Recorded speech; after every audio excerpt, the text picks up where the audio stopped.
Hello বন্ধুরা, তোমরা সবাই কেমন আছো? আশা করি খুব ভালো আছো। আমরাও খুব ভালো আছি। আমি এখানে চা নিয়ে বসে পড়েছি। আমি আর আরিয়ান খাচ্ছি। আয়ান টিউশন পড়তে চলে গেছে। চা খাচ্ছি আর ওটাই ভাবছি যে কি রান্না করব। সকাল সকাল তো এই এক জ্বালা, কি রান্না করব।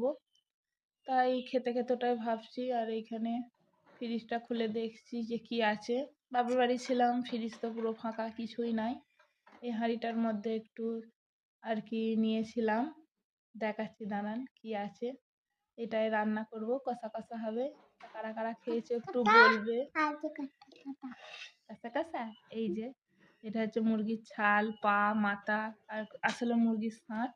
এটাকে ভালো করে কষা কষা করব। আর এই যে এই বেগুনটা দেখি হাফ নেবো, নিয়ে ভাজা করব, বেশি নেবো না। আর এইখানে এই যে ছালটা ভালো করে রান্না করে নিচ্ছি। আসলে আয়ান খেতে চায় না ছালটা, আমি আর আমার আরিয়ান খাই। ওই জন্য একটা মুরগির ছাল নিয়েছিলাম। এই যে এখন এটাকে ভালো করে রান্না করে নিচ্ছি।